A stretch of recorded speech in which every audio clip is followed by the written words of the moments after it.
Hey guys, welcome back to your channel Lilavati classes. और आज का जो टॉपिक है वो आप जान चुके होंगे। इमेज से भी आपको थोड़ा सा अंदाज़ा लग चुका होगा।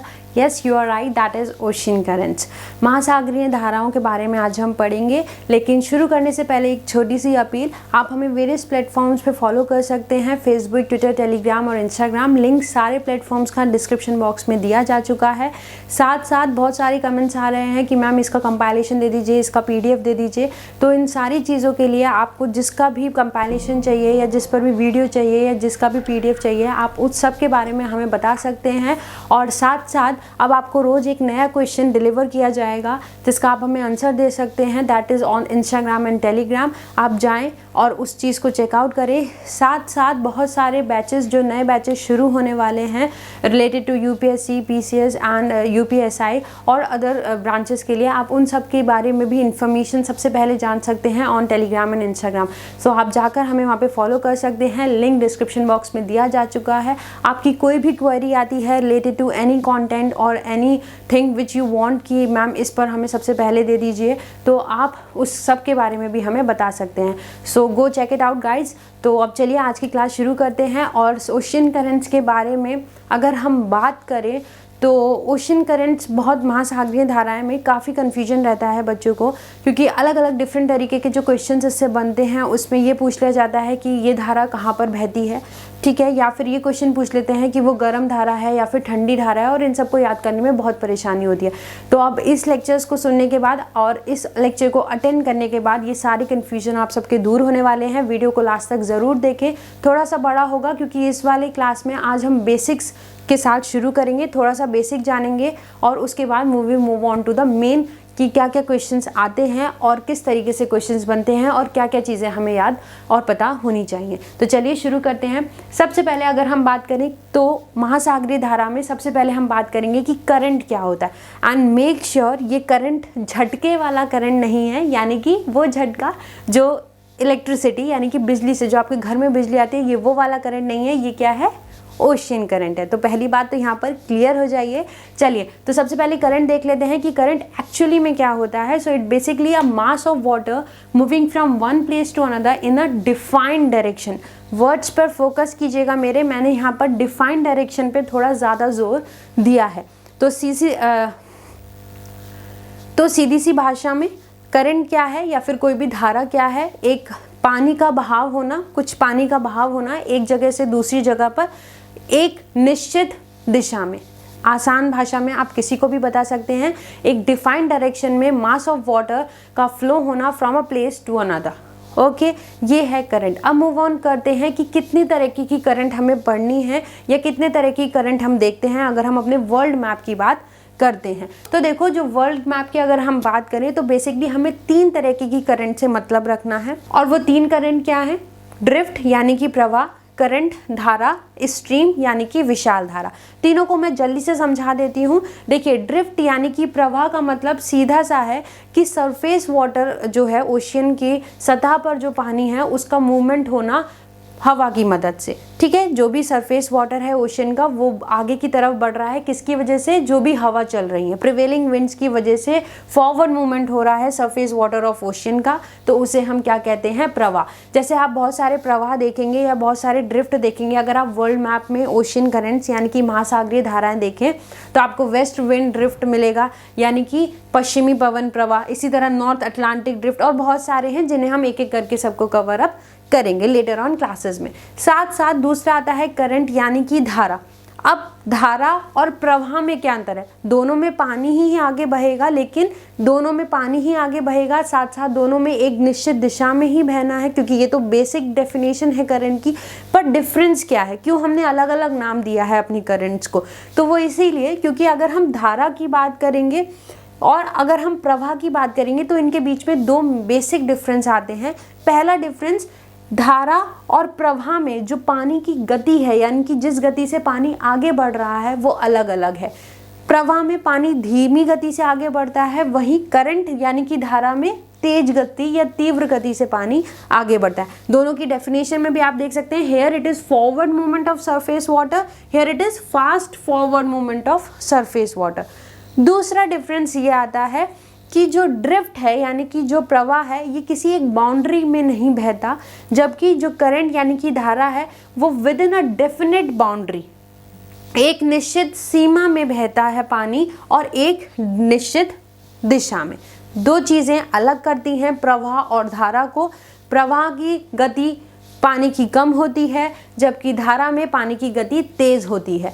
दूसरा, प्रवाह के लिए कोई एक बाउंड्री या कोई एक निश्चित सीमा नहीं होती, जबकि अगर आप करंट यानी कि धारा की बात करते हैं तो इसकी एक निश्चित सीमा आ जाती है। और दोनों में सिमिलैरिटी क्या है, वो ये कि ये दोनों में ही जो पानी बढ़ेगा वो एक डिफाइंड या एक डेफिनेट डायरेक्शन, एक निश्चित दिशा में ही आगे की तरफ बढ़ेगा। जैसे अगर आप वर्ल्ड मैप में अपने करंट्स देखें तो आप देखेंगे कि जो वेस्ट ऑस्ट्रेलियन करंट है यानी कि पश्चिमी ऑस्ट्रेलियाई धारा जो है वो पश्चिम ऑस्ट्रेलिया में ही बह रही है। जैसे ही वो ऑस्ट्रेलिया को पार करेगी तभी उसका नाम बदल जाएगा और वो एक दूसरी धारा बन जाएगी, ठीक है। इसी तरह आप देख सकते हैं मोजाम्बिक की धारा, जब मोजाम्बिक के पास वो आएगी तब वो धारा मोजाम्बिक कहलाएगी, आगे चलकर वो अगुल्हास की धारा बन जाएगी। और अगर हम मोजाम्बिक से पहले देखें तो हम उसे और अलग अलग नामों से भी जानते हैं, जैसे जंजीबार की धारा या सोमालिया की धारा, ठीक है। तो धारा क्या है, एक डेफिनेट बाउंड्री के अंदर वो पानी फ्लो कर रहा है। इसी तरह अगर हम स्ट्रीम यानी कि विशाल धारा की बात करते हैं तो धारा से तो समझ गए होंगे आप, ठीक है। बस विशाल यहाँ क्यों जुड़ गया है, क्योंकि पानी का जो मास है वो बढ़ गया है, एक large quantity of water flow कर रहा है, उसे हमने क्या कह दिया है, स्ट्रीम कह दिया है। लार्ज क्वांटिटी ऑफ वाटर का यहाँ मतलब ये है कि ओशियन के अंदर ही एक नदी के जितना पानी बह रहा हो एक जगह से दूसरी जगह पर और एक निश्चित दिशा में, ये तो सब में सेम ही रहेगा, ठीक है। तो वो क्या हो जाएगी, हमारी स्ट्रीम कहलाएगी जब इतना सारा पानी मूव कर रहा हो कि एक कह दें कि एक समुद्र के अंदर ही एक नदी बह रही हो, ओके तो वो क्या बन जाएगी हमारा stream. For example gulf stream, जिसे हम अटलांटिक ओशियन में कवर करेंगे, ठीक। तो ये तो हो गई कि किस किस तरीके के हमें महासागरीय धाराएं अपनी आपने देखनी है या फिर जो हम आगे पढ़ेंगे। नेक्स्ट आता है कि क्यों ये धाराएं चलती हैं, ठीक है। Factors by which ocean currents flows, धारा क्यों चलती है, थोड़े छोटे छोटे से बेसिक हैं। यहाँ पर कुछ आपको फैक्टर्स दिखाए गए हैं, लेकिन यही केवल फैक्टर्स नहीं है जिनकी वजह से महासागरीय धाराएं चलती हैं। बहुत सारे ऐसे फैक्टर्स हैं जो रिस्पॉन्सिबल हैं जिसकी वजह से हमारा ओशन करंट्स बनते हैं और आगे फ्लो करते हैं। थोड़े से बेसिक जान लेते हैं। देखो, सबसे एक इम्पॉर्टेंट चीज़ जो आपके दिमाग में होगी भी और आपको पता होनी चाहिए कि धाराएं क्यों बनती हैं या फिर धाराएं क्यों चलती हैं, वो है rotation of the earth. Simple basic सीधी सी बात है, आप कोई भी सरफेस लें जो घूम रहा हो और अगर आप उसके ऊपर कुछ भी रख देंगे तो उसके साथ साथ वो भी घूमेगा। जैसा कि हमने आपको याद होगी जब हमने कॉन्टिनेंट्स के बारे में बताई थी कि पहले एक कॉन्टिनेंट था अब 7 हो चुके हैं, ओके तो उसमें भी क्या था कि वो घूम रहे थे, एक फैक्टर वहाँ पर भी ऐसा आ रहा था। सिमिलरली यहाँ पर भी धाराएं क्यों बनती हैं या क्यों बहती हैं, तो उसका भी एक रीज़न क्या है, रोटेशन ऑफ द अर्थ। दूसरा वहीं आता है टेम्परेचर यानी कि तापमान। टेम्परेचर की वजह से क्यों है, बेसिक एग्जाम्पल से समझो। आप एक बाल्टी में गर्म पानी रखिए, ठीक है, एक बकेट लीजिए उसमें गर्म पानी रखिए, दूसरी बकेट में क्या करिए आप, ठंडा पानी रखिए और फिर उन दोनों बकेट्स को एक पाइप से जोड़ दीजिए और थोड़े टाइम बाद आप ये देखेंगे कि दोनों बकेट्स का जो टेम्परेचर है, दोनों बाल्टियों में जो पानी का टेम्परेचर है वो एक समान हो चुका है, ठीक है। क्योंकि गर्म पानी किधर की तरफ चलेगा, ठंडे की तरफ चलेगा और ठंडा गर्म की तरफ आएगा और दोनों का टेम्परेचर बराबर करेगा, ओके। सिमिलरली सैलिनिटी यानी कि खारेपन की वजह से भी धाराएं चलती हैं। कोई जल ज़्यादा खारा है, कोई पानी कम खारा है, दोनों को जब एक जगह मिलाएंगे तो वो कैसे होंगे, एक दूसरे को बैलेंस करेंगे और सेम सैलिनिटी के लेवल पर यानी कि सेम खारेपन की मात्रा पर आ जाएंगे। उसी तरह डेंसिटी घनत्व की वजह से भी धाराएं चलती हैं, हवा की वजह से, वर्षा की वजह से और बहुत सारे फैक्टर्स हैं जिनकी वजह से धाराएं चलती हैं। महाद्वीप के आकार कैसा है उसकी वजह से भी धाराएं चलती हैं। तो ये तो कुछ फैक्टर्स हो गए, क्योंकि बेसिकली कभी कभार पेपर में एक छोटा सा क्वेश्चन यही बनाकर पूछ देता है कि इनमें से कौन कौन से फैक्टर्स ऐसे हैं जिनसे महासागरीय धाराएं चलती हैं, तो आपको वो भी पता होना चाहिए। चलिए ये तो बात हो गई इसकी। आगे अगर हम बात करते हैं, अब बहुत इंपॉर्टेंट बात आ रही है। हमने धाराएं जान ली कि धारा क्या है, हमने ये भी देख लिया कि कितने तरह की धाराएं हम देखेंगे, ओके। आप वर्ल्ड मैप अगर देख रहे हैं अपने सामने तो आपको पता चल रहा होगा कि कौन कौन से ड्रिफ्ट आपको दिख रहा होगा, आपको करंट दिख रहे होंगे, आपको स्ट्रीम्स दिख रही होंगी। अब बात आती है कि जो धाराएं हैं ये हमें पता चल गया कि ये चलती हैं, क्यों चलती हैं ये भी पता चल गया। पर एक वर्ड हम बार बार बोल रहे हैं कि ये एक डेफिनेट डायरेक्शन में चलती है, तो वो डायरेक्शन यानी कि वो दिशा क्या होगी, अब उसे जानते हैं। ठीक है, देखो ये पृथ्वी है, ठीक, पृथ्वी के बीच में हमने देखा था एक भूमध्य रेखा जाती है 0 डिग्री पर। जिसने लास्ट क्लासेस अटेंड करी होंगी उसको पता चल गया होगा, जिसे नहीं पता है वो लास्ट क्लासेस जाके अटेंड कर सकता है कॉन्टिनेंट्स की। ओके, तो ये हो गई हमारी पृथ्वी और ये हो गई हमारी भूमध्य रेखा यानी कि इक्वेटर। और भूमध्य रेखा से हमें पता चला था लास्ट क्लासेस में ही कि जो हमारी पृथ्वी है वो 2 हिस्सों में बढ़ जाती है। भूमध्य रेखा के ऊपर नॉर्दर्न हेमिस्फीयर यानी कि उत्तरी गोलार्ध और भूमध्य रेखा के नीचे सदर्न हेमिस्फीयर यानी कि दक्षिणी गोलार्ध हमें मिलता है। अब धाराएं जो चलती हैं ये दोनों गोलार्धों में अलग अलग दिशाओं में चलती हैं और यही बात आपके जानने के लिए ज़रूरी है, पेपर के पॉइंट ऑफ व्यू से भी और धाराओं को समझने और याद करने के लिए भी। ठीक है, चलिए जब हम उत्तरी गोलार्ध की बात करते हैं तो जो धारा है वो क्लॉकवाइज डायरेक्शन में चलती है। ठीक है, आप मैप में देखकर और फिगर देखकर और अच्छे से समझ में आ रहा होगा कि उत्तरी गोलार्ध में धारा कैसे चल रही है, घड़ी की सुई के समान। ठीक है, जैसे जिस दिशा में घड़ी की सुई चलती है उसी तरह हमारी क्या चल रही है, धारा चल रही है। कहाँ, उत्तरी गोलार्ध यानी कि नॉर्दर्न हेमिस्फीयर में। अब एक एक बार ध्यान से सुनिएगा। इसी तरह अगर हम दक्षिणी गोलार्ध की बात करते हैं तो जो हमारी धारा है वो कैसे चलती हैं, घड़ी की सुई की विपरीत दिशा में यानी कि एंटी क्लॉकवाइज हमारी धारा चलती है। कहाँ, सदर्न हेमिस्फीयर या फिर आप कह सकते हैं दक्षिणी गोलार्ध में। 2 चीजें समझ में आ गई, इक्वेटर से ऊपर यानी कि नॉर्दर्न हेमिस्फीयर में क्लॉकवाइज डायरेक्शन में धाराएं चलेंगी और इक्वेटर के नीचे यानी कि सदर्न हेमिस्फीयर और दक्षिणी गोलार्ध में जो हमारी धाराएं हैं वो कैसे चलेंगी, एंटी क्लॉकवाइज। ओके, अब देखो इसको याद कैसे करोगे और समझोगे कैसे, या फिर क्यों ये यहाँ पर क्लॉकवाइज चलती हैं और इधर एंटी क्लॉकवाइज चलती है। इसका रीज़न है, आप आसानी से समझो, आप अपने सामने एक फैन रखिए और उसके सामने खड़े हो जाइए। ठीक, जब फैन से हवा आपके पास आएगी और आपसे टकराएगी तो वो 2 हिस्सों में बटेगी। एक हिस्सा जो वो क्लॉकवाइज बन जाएगा और दूसरा क्या बन जाएगा, एंटी क्लॉकवाइज। सिंपल सा फंडा था, समझ में आ गया। ठीक, दूसरा कोरियोलिस फोर्स की वजह से भी ये जो हवाएं हैं वो नॉर्दर्न हेमिस्फीयर में किस डायरेक्शन में चलती हैं, क्लॉकवाइज, और सदर्न हेमिस्फीयर में चलती हैं एंटी क्लॉकवाइज। यही सेम फैक्टर और यही सेम प्रिंसिपल लागू होता है जब हम विंड्स की बात करते हैं। कई तरह की विंड्स चलती हैं पृथ्वी पर, व्यापारिक हवाएं चलती हैं, ईस्टर्लीज वेस्टर्लीज चलती हैं।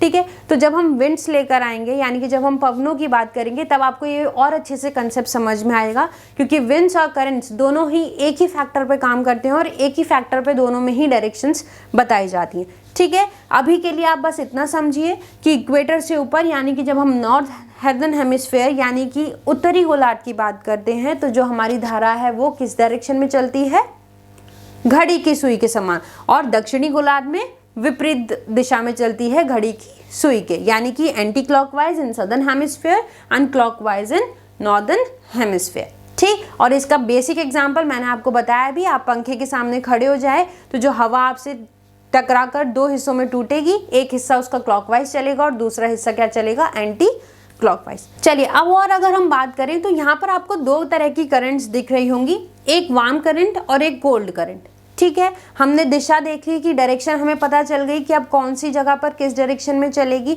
अब बात आती है कि हमें जो करंट्स मिलेंगी वो आपको मैप में भी दिख रहा होगा कि 2 तरह की करंट्स मिलती हैं। अगर आपने इस समय एटलस खोल रखी है तो आपको पता चल रहा होगा कि 2 तरह की करंट्स आपको मिल रही होंगी, एक गर्म और एक ठंडी। नहीं खोल रखी है तो कोई बात नहीं, आगे अभी फिगर देखेंगे तो और अच्छे से पता चल जाएगा।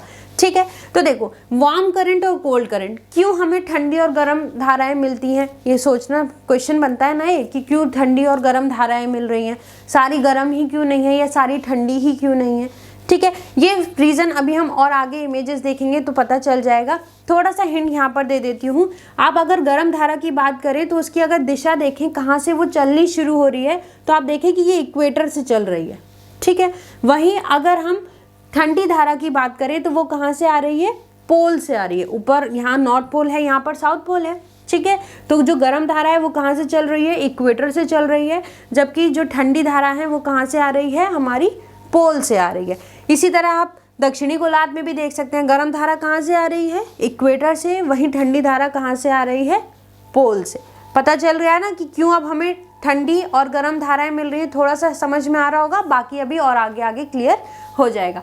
चलिए अब एक बहुत इंपॉर्टेंट बात आती है, जो हमें ये समझ में आ गया कि ठंडी धारा मिलेगी, गर्म धारा हमें मिलेगी, ठीक है। और बात अगर हम बात करें तो देखो ठंडी धारा यहाँ पर ये ब्लू कलर से दिखाई जा रही है आपको, वहीं रेड से आपको क्या मिल रही है, गर्म धारा मिल रही है। इस तरह एक समुद्र में पूरा ये जाल फैला हुआ है ठंडी और गर्म धाराओं का।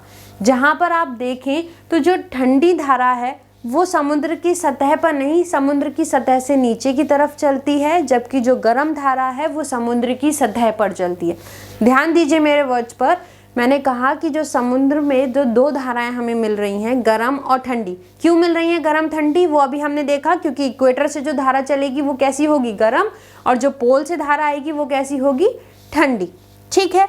वहीं दो धारा जो हमें ठंडी और गर्म मिली, जिसमें ठंडी धारा कहाँ पर चलेगी, समुद्र के नीचे चलेगी, सतह पर नहीं चलेगी, लेकिन जो गर्म धारा है वो कहाँ चलेगी, समुद्र की सतह पर। आप देख सकते हो ये नीचे आ रही है, ठीक है। अभी जब गर्म धारा दिखेगी तो वो इस धारा के ऊपर आ रही होगी। क्यों? क्योंकि जो गर्म पानी है वो क्या होता है, हल्का होता है, और गर्म पानी किसकी जगह लेगा, चलेगा कौन सबसे पहले, गर्म पानी। गर्म पानी ठंडे पानी की जगह लेगा। जब वो ठंडे प्रदेश में पहुंचेगा, ठंडा हो जाएगा, वो पानी नीचे नीचे फ्लो होकर आएगा। गर्म जब स्थान पर आएगा तो वो ठंडा पानी क्या हो जाएगा, गर्म हो जाएगा। गर्म होने की वजह से वो ऊपर आएगा सतह पर और मूव करेगा, फिर ठंडे प्रदेश में जाएगा, ठंडे से वापस वो ठंडा होगा, और इसी तरह से ये बेल्ट चलती जाती है। आसानी से इस बेल्ट का अगर एग्जाम्पल समझो, देखो पूरा एक बेल्ट है, ठीक है। पॉज करके भी आप इस चीज़ को समझ सकते हैं। और साथ साथ अगर आप बात करें तो इस बेल्ट का एग्जाम्पल बेस्ट है अगर आप कभी आटा चक्की पर गए हो। आटा पीसने की जो चक्की होती है, आपने वहाँ देखा होगा एक बेल्ट लगी होगी, जिसमें एक बार ऊपर वाला हिस्सा नीचे जाता है, नीचे वाला ऊपर आता है, ऊपर वाला नीचे, नीचे वाला ऊपर। सेम यही प्रोसीजर है यहाँ पर, बस इतना ध्यान रखना यहाँ पर ठंडा और गर्म पानी की बात हो रही है। एक और एग्जाम्पल, अगर आपने कभी ट्यूबवेल चलता हुआ देखा हो तो जो ट्यूबवेल का जहाँ पर शाफ्ट लगी होती है, वहाँ पर अगर आप बात करें तो उसमें भी जो एक बेल्ट चलती है वो भी बस इसी तरह से चलती है, ठीक है। समझ में आ गया? और इसे हम कन्वेयर बेल्ट से कहते हैं, ठीक है। यहाँ पर इस टर्म्स में क्या बोलेंगे, इसको कन्वेयर बेल्ट के नाम से इसे हम जानते हैं। ठंडा पानी क्यों नीचे चलता है और गर्म पानी क्यों ऊपर चलता है, इसका रीज़न समझ में आ गया, क्योंकि गर्म पानी हल्का होता है और ठंडा पानी भारी होता है। ओके, चलिए नेक्स्ट अगर हम बात करते हैं कि जो गर्म पानी है जो कहाँ से हमें मिलेगा, इक्वेटर से मिलेगा। आप यहाँ पे देख सकते हो, बहुत सारी फिगर्स मैं यहाँ पर इसलिए दिखा रही हूँ ताकि एकदम क्लियर हो जाए कि करंट्स कहाँ से आएंगी, कैसे जाएंगी, ताकि याद करने में फिर कोई परेशानी ना हो। यहाँ पर अभी मैं इसीलिए इतना ज़्यादा फोकस दे रही हूँ, बार बार रिपीट कर रही हूँ, ताकि आपको ये पता चल जाए कि जो धाराएं हैं वो आ कहाँ से रही हैं, और फिर वो ठंडी आ रही हैं कि वो गर्म आएंगी, ओके, और फिर वो किस डायरेक्शन में चलेंगी। अगर ये सब आपको यहाँ पर क्लियर हो गया तो फिर बस बचता क्या है कि वो धारा का नाम क्या है और वो कहाँ पर चलती है, जिसे हम आसानी से याद कर लेंगे शॉर्ट ट्रिक से। ओके, चलिए यहाँ पर अगर हम बात करें तो देखो जो गर्म धारा की यहाँ पर बात होगी, गर्म धारा कहाँ से आएगी, इक्वेटर से आएगी, ठीक है, क्योंकि गर्म कहाँ पर है, पानी इक्वेटर पे है, टेम्परेचर सबसे ज़्यादा कहाँ है, इक्वेटर पे, तो वहीं पर हमें कौन सी धारा मिलेगी, गर्म धारा मिलेगी। ओके, तो गर्म धारा देखो इक्वेटर से जा रही है, नॉर्दर्न हेमिस्फेयर में क्लॉकवाइज चलेगी और सदर्न हेमिस्फेयर में एंटी क्लॉकवाइज चलेगी, ये हम जान चुके हैं। इसके अनुसार हमें कितनी धाराएं मिल जाएंगी जो हमें विषुवत रेखा पर मिलेंगी, 3 ओशियंस की धारा पढ़नी है, इंडियन, अटलांटिक और पैसिफिक। तो कितनी धारा मिल गई, 6 धारा होनी चाहिए इस तरह से। तो विषुवत रेखा पर 6 किस लिए, क्योंकि north Pacific, south Pacific, north Atlantic, south Atlantic, north Indian और साउथ इंडियन। लेकिन हमें जो मिलती हैं टोटल वो कितनी मिलती हैं, 5। क्यों भाई 5 क्यों मिलती हैं, क्योंकि जो इक्वेटर में नॉर्थ इंडियन का पार्ट होता है, जो जब हम हिंद महासागर की बात करते हैं तो हिंद महासागर में जो इक्वेटर के ऊपर यानी कि नॉर्दर्न हेमिस्फेयर, उत्तरी गोलार्ध में जब हम जाते हैं तो लैंड ज़्यादा है वहाँ पर, इसीलिए एज स्पेसिफिकली हमें एक नॉर्थ इंडियन इक्वेटोरियल करंट नहीं मिलती। वैसे आपको इमेजेस में देखने के लिए मिलेगी और बुक में भी कहीं कहीं लिखा होता है, लेकिन अगर हम मेजर करंट्स में अगर काउंट करें तो हमें टोटल कितनी करंट मिलती है, 5 करंट मिलती हैं, जिसमें north south Pacific equatorial current हमें मिलेगी, ठीक है। उत्तरी और दक्षिणी प्रशांत विषुवत रेखीय करंट। सिमिलरली अटलांटिक के लिए हमें नॉर्थ और साउथ मिलेगा इक्वेटोरियल करंट, लेकिन इंडियन के लिए जो स्पेसिफिक करंट आती है वो कौन सी आती है, south Indian equatorial current. Okay, समझ में आ गया। तो कितनी हमें विषुवत रेखीय करंट मिलेंगी, 5। सिमिलरली अब हम बात करते हैं कि पोल से जो हमारी करंट्स आ रही हैं, तो देखो पोल से जो हमारी करंट आएंगी वो कैसी आएंगी, ठंडी आएंगी। इसका रीजन हम देख चुके हैं कि वहां पर ठंडा है तो ठंडी करंट आएगी। अब ये ठंडी करंट किसकी तरफ आएंगी, गर्म की जगह, क्योंकि गर्म ठंडी की जगह जाएंगी और ठंडी गर्म की जगह आएंगी। चलो, अब जब ये ठंडी करंट आ रही हैं, ये कहाँ से आ रही हैं, पोल से आ रही है। तो अब ये कितनी करंट हमें मिलेंगी इस तरह से जो पोल से आ रही होंगी, 6 करंट। कायदे में तो 6 मिलनी चाहिए हमें, लेकिन वैसे कितनी मिलती है हमें, 5 करंट। ठीक है भाई, 3 ओशियंस हैं, नॉर्थ और साउथ में बांट दिया है सबको, तो 6 हो गई, 3 2 6, लेकिन टोटल अप्रॉक्स में कितनी मिलती है, 5।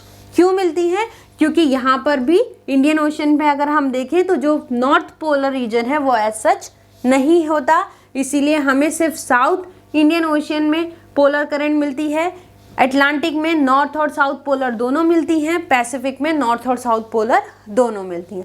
रीज़न समझ में आ गया कि क्यों इक्वेटोरियल करंट में हमें जो 6 विषुवत रेखीय महासागर धाराएं मिलनी चाहिए वो 6 नहीं मिलती, कितनी मिलती हैं, 5। क्योंकि ऊपर लैंड एरिया आ गया है इंडियन ओशियन में, हिंद महासागर में ऊपर लैंड एरिया ज़्यादा हो गया है, तो एज सच मेजर हमें उत्तरी गोलार्ध में विषुवत रेखीय धारा नहीं मिलती। इसी तरह जब हम पोल की बात करते हैं तो भी हमें 6 धाराएं मिलनी चाहिए, लेकिन वहाँ पर भी हमें 5 धाराएं मिलती हैं। ठीक, ये धाराएं समझ में आ गई। अब एक और धाराएं मिलती हैं, वो आती है विपरीत विषुवत रेखीय धारा, यानी कि काउंटर इक्वेटोरियल करंट। ओके, ध्यान रखिएगा, जब भी कोई धारा इक्वेटर से आएगी तो वो गर्म होगी, जब भी कोई धारा पोल से आएगी तो वो ठंडी होगी। तो अब कुछ धाराएं कम हो जाएंगी याद करने के लिए। ये एक रीज़न समझ में, अगर आप याद रखेंगे कि जिस भी धारा के नाम में इक्वेटोरियल जुड़ा हो, फिर चाहे वो काउंटर इक्वेटोरियल हो, फिर चाहे वो इक्वेटोरियल हो, यानी कि फिर चाहे वो विषुवत रेखीय धारा हो या फिर विपरीत विषुवत रेखीय धारा हो, वो क्या होगी, गर्म होगी, क्योंकि कहाँ से आ रही है, इक्वेटर से आ रही है, सिंपल। वहीं इसी तरह जो धाराएं पोल से आ रही होंगी वो क्या होंगी, ठंडी होंगी। इसमें याद रखने की कोई भी ज़रूरत नहीं है। ओके, अब बात करते हैं विपरीत विषुवत रेखीय धारा की। देखो, जो विपरीत विषुवत रेखीय धारा का यहाँ पर ये मतलब है, अभी जब हम आगे इमेजेस में देखेंगे तो और अच्छे से आपको पता चलेगा कि जब हम विपरीत विषुवत रेखीय की बात करेंगे तो देखो, जब भी हमारी इक्वेटोरियल करंट, इसका मतलब ये है कि वहाँ पर जो विषुवत रेखीय धारा होगी वो जिस दिशा में होगी उसकी दूसरी दिशा में मेरी विपरीत विषुवत रेखीय धारा चल रही होगी। जैसे आप देख सकते हैं विषुवत रेखीय धारा किधर चल रही है, विषुवत रेखीय धारा जा रही है क्लॉकवाइज डायरेक्शन में, तो जो विपरीत विषुवत है वो किधर चल रही है, एंटी क्लॉकवाइज। समझ में आ गया। इसी तरह से यहाँ पर भी आप देख सकते हैं जो दक्षिण विषुवत रेखीय है वो इधर जा रही है एंटी क्लॉकवाइज, तो इसके लिए जो विपरीत विषुवत है वो किधर हो गई, क्लॉकवाइज।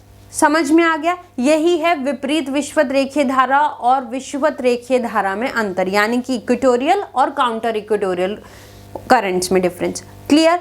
अब ये तो धाराएं हो गई जो अक्सर पेपर में पूछी नहीं जाती, क्योंकि ये नाम से ही क्लियर है कि इक्वेटोरियल से आ रही है तो वो गर्म होगी, और इक्वेटोरियल नाम में है, इसका मतलब ये है कि वो कहाँ पर होगी, विषुवत रेखा पे ही वो धारा होगी। ओके, सिमिलरली पोल से जो आती हैं वो भी नहीं पूछी जाती।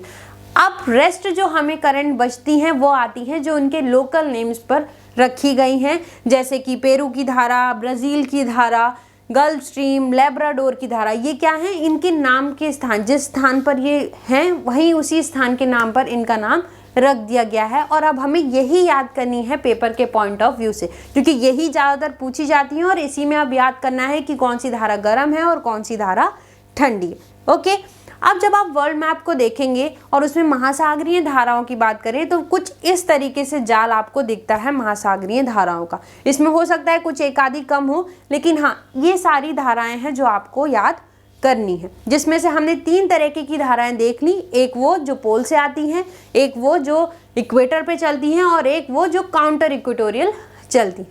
ठीक है, चलिए अब आज की क्लास में हम क्या पढ़ेंगे, ये है हमारा पैसिफिक है, this is also the Pacific, क्योंकि ये 2D इमेज है, जब आप इसे जोड़ देंगे तो ये और वो पूरा एक ओशन बना लेंगे, पैसिफिक ओशियन। ये जो बीच का है दैट इज अटलांटिक ओशियन, और यहाँ जो हमें मिलता है दैट इज हिंद महासागर यानी कि इंडियन ओशन। अब हमने बेसिक समझ लिया है, सारी चीज़ें आपको समझ में आ गई होंगी। अब आज की क्लास में हम जो देखेंगे वो देखेंगे इंडियन ओशियन की धाराएं कौन कौन सी हैं, और नेक्स्ट क्लासेस में हम अपने पैसिफिक और अटलांटिक की सारी धाराओं को एक एक करके देखेंगे और याद करेंगे ट्रिक्स की हेल्प से। चलिए तो जल्दी से अब चलते हैं इंडियन ओशियन की धाराएं समझने। और धाराएं समझने से पहले जिसको इंडियन ओशियन की लोकेशन पता है वो बहुत अच्छे से जल्दी से ग्रास्प कर लेगा, लेकिन जिसे नहीं पता है उसके लिए मैं एक बार इंडियन ओशियन की बाउंड्री बता देती हूँ ताकि उसे भी और अच्छे से समझ में आ जाए। तो चलिए, ये है इंडियन ओशियन। ओके, इंडिया के साउथ में है इंडियन ओशन, इतना तो पता ही है। इधर अरेबियन सी मिलेगा, here it is bay of Bengal. India से ईस्ट में जाते हैं तो बे ऑफ बंगाल मिलता है, बंगाल की खाड़ी। वेस्ट में आते हैं तो अरब सागर यानी कि अरेबियन सी मिलता है। अब देखिए इस साइड अगर हम आएंगे तो ये थोड़ा सा वेस्ट एशिया का पार्ट आता है, जिसमें हमें जो कंट्री मिलेंगी वो आएंगी ओमान और यमन। ओके, फिर सोमालिया, नाम पर ध्यान रखना क्योंकि यहाँ पर अब जो करंट आ रही होगी सोमालिया के पास, उसका नाम क्या हो जाएगा, सोमालियन करंट। समझ में आ गया, क्योंकि एक करंट क्या है, एक डेफिनेट बाउंड्री में जो ट्रेवल कर रही है, एक डेफिनेट डायरेक्शन में और तीव्र गति से। ओके, यही 3 बातें याद रखनी थी धाराओं के लिए। चलिए तो सोमालिया, उसके बाद तंजानिया, यहाँ पर एक और आइलैंड है छोटा सा, याद रखिए that is Zanzibar island. Okay, यहाँ इस इमेज में नहीं दिखाया है लेकिन तंजानिया के पास ही हमें एक आइलैंड मिलता है दैट इज जंजीबार, और वहाँ पर जो हमें एक करंट मिलती है उसका नाम क्या रखा है हमने, जंजीबार करंट। ठीक है, यह जंजीबार धारा। उसके बाद ये है मोजाम्बिक। ओवरऑल ये पोर्शन क्या है, अफ्रीकन कॉन्टिनेंट है। ठीक है, कॉन्टिनेंट्स देखे होंगे आपको, इतना तो पता हो गया होगा। ओके, तो सोमालिया है, फिर तंजानिया याद करना है, देन मोजाम्बिक। ठीक, मोजाम्बिक के बाद हेयर इट इज मेडागास्कर। जो नाम बोल रही हूँ उन पर ध्यान रखना क्योंकि इन नाम की ही हमें करंट्स ज़्यादा याद करनी है। ठीक है, दोबारा से एक बार देखिए, सबसे पहले हमें ओमान मिलता है, देन यमन जो वेस्ट एशिया का पार्ट है, उसके बाद हम आ जाते हैं अफ्रीकन महाद्वीप में जिसमें हमें सोमालिया मिलेगी जो हिंद महासागर से लग रहे हैं क्योंकि हिंद महासागर की धाराएं पढ़ रहे हैं, तो सोमालिया। उसके बाद केन्या का एज सच रोल नहीं है। देन हमें याद करना है तंजानिया जिसके पास हमें एक आइलैंड मिलता है, एक द्वीप मिलेगा जिसे हम क्या नाम से जानते हैं, जंजीबार द्वीप। ठीक, उसके बाद मोजाम्बिक और मेडागास्कर, और इन दोनों के बीच में जो चैनल है वो क्या है, मोजाम्बिक चैनल।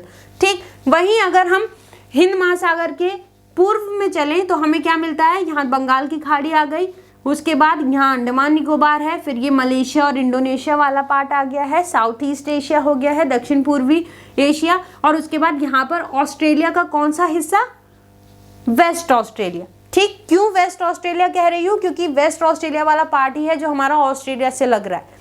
ओके, और यहाँ पर जो हमें करंट मिलेगी वो क्या मिलेगी, वेस्ट ऑस्ट्रेलियन करंट। देखो बहुत सारी हमें यहीं से पता चल गई। ठीक, अब चलते हैं हिंद महासागर की धाराओं पर यानी कि इंडियन ओशन करंट पर। करंट्स हमने ज़्यादातर तो याद कर लिए हैं। देखिए ये अफ्रीका आ गया है, हेयर इट इज़ इंडिया, ये वेस्ट एशिया का पार्ट हो गया, this is Indonesia Malaysia part यानी कि साउथ ईस्ट एशिया, और ये हो गया ऑस्ट्रेलिया।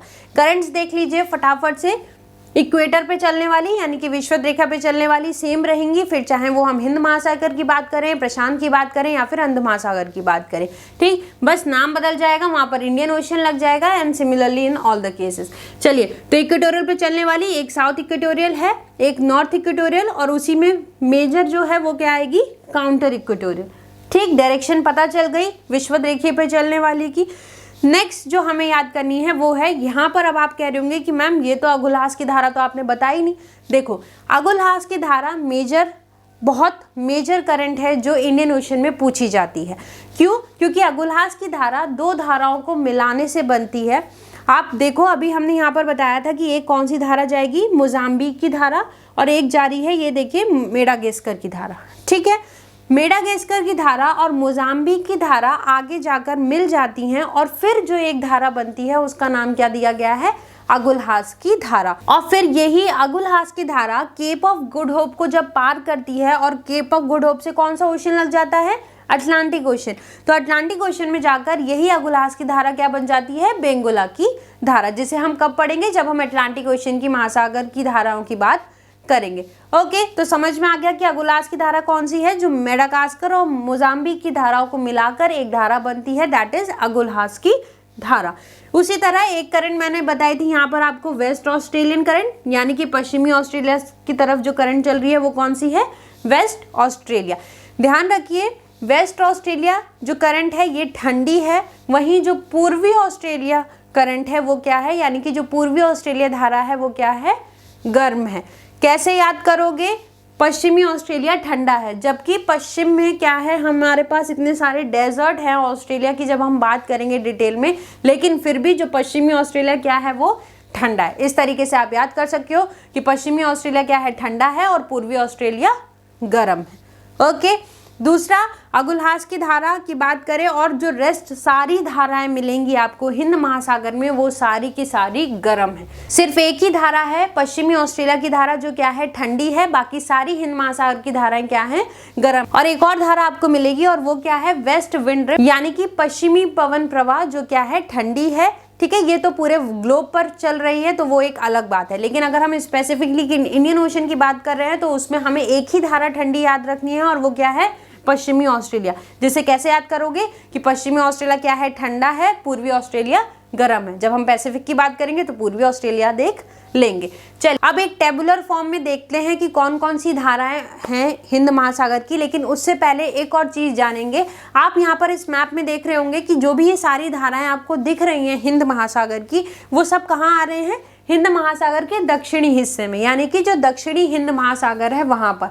और अगर हम उत्तरी हिंद महासागर की बात करें तो ऐसा कोई भी यहाँ पर धारा नहीं है, और ये बात सही है क्योंकि उत्तरी हिंद महासागर में धाराएं नहीं हैं, और जो धाराएं हैं वो लोकल हैं क्योंकि वो हवा की वजह से बनी हुई हैं। और उन धाराओं का क्या नाम है जो उत्तरी हिंद महासागर में हमें मिलेंगी, साउथ वेस्ट मानसून करंट और नॉर्थ ईस्ट मानसून करंट, यानी कि दक्षिणी पश्चिमी मानसून धारा और उत्तरी पूर्वी मानसून धारा। ये धाराएं क्यों हैं, और ये ही हमें मिलती हैं अगर हम उत्तरी हिंद महासागर की बात करते हैं। देखिए ये जो दोनों धाराएं हैं, ये धाराएं हवा की वजह से हैं, क्योंकि हर 6 महीने बाद जो हवा है वो भारतीय उपमहाद्वीप के ऊपर अपना रुख बदल लेती हैं। गर्मियों में ये धाराएं साउथ वेस्ट चलती हैं, यानी कि जो हवाएं हैं वो कैसे चलती हैं, साउथ वेस्ट चलती हैं, और उसी की वजह से मानसून आता है, that is south west monsoon. इसीलिए इनका नाम क्या रखा गया है, साउथ वेस्ट मानसून करंट, क्योंकि ये कब चलती हैं, गर्मियों में चलती हैं। वहीं 6 महीने बाद सर्दियों में इनकी दिशा पलट जाती है और अभी कैसे चलती हैं, नॉर्थ ईस्ट से चलती है, यानी कि उत्तर पूर्वी दिशा में चलती हैं। यही 2 धाराएं हमें मिलती हैं जब भी हम उत्तरी हिंद महासागर की बात करते हैं। और ये क्यों यही 2 मिलती हैं, क्योंकि इन्हीं की वजह से क्या आता है, मानसून आता है। एक है दक्षिण पश्चिमी मानसून और दूसरा क्या है, उत्तर पूर्वी मानसून, और इन्हीं के नाम पर इनका नाम रख दिया गया है, क्योंकि ये हर 6 महीने में हवा की वजह से अपना रुख बदलती हैं और क्या लाती हैं, मानसून लाती हैं। गर्मियों में साउथ वेस्ट और सर्दियों में नॉर्थ ईस्ट मानसून। ओके, तो यही सारी आपको मानसून और यही सारी धाराएं थी जो हिंद महासागर की आपको याद करनी थी। रेस्ट बात आती है कि एक टेबुलेशन फॉर्म में यहाँ पे आपको सारी धाराएं दी गई हैं। इंडियन ओशन में, नॉर्थ इंडियन ओशन में कौन सी धाराएं आती हैं और साउथ इंडियन ओशन में आपको कौन सी धाराएं मिलेंगी, यानी कि दक्षिणी हिंद महासागर और उत्तरी हिंद महासागर। आप यहाँ पर देख भी सकते हो, जब ग्रीष्मकाल होगा यानी कि जब समर सीजन होगा तब कौन सी धारा मिलेगी आपको, साउथ वेस्ट। ठीक है, नॉर्थ इक्वेटोरियल और काउंटर इक्वेटोरियल ये तो विषुवत रेखा पर चल रही है, ये तो मिलेंगी ही।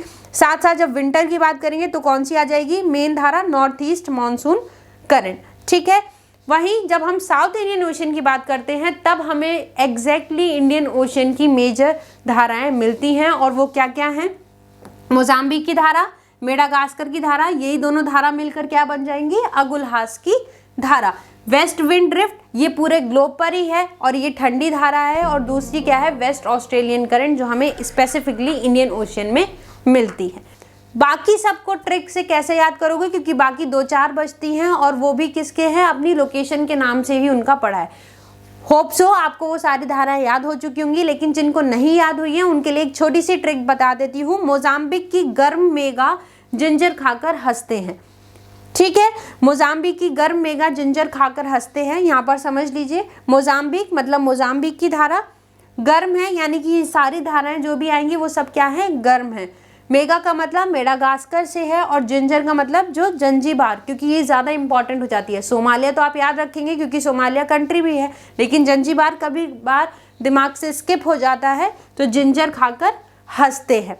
ठीक है, तो ये क्या है, मोजाम्बिक की गर्म मेगा जिंजर खाकर हंसते हैं, यानी कि सारी मेन जो इंडियन ओशन के करंट्स हैं वो इसी एक शॉर्ट ट्रिक में आपके लिए रख दिए गए हैं ताकि आप इसे आसानी से याद कर सके। अगर ये ट्रिक अच्छी लगी है तो आप वीडियो को जल्दी से लाइक करें, चैनल को सब्सक्राइब करें और बेल आइकन दबाना ना भूलें। चलो, तो ये तो सारी बातें हो गई इंडियन ओशियन की, साथ साथ इंडियन ओशियन के करंट्स की।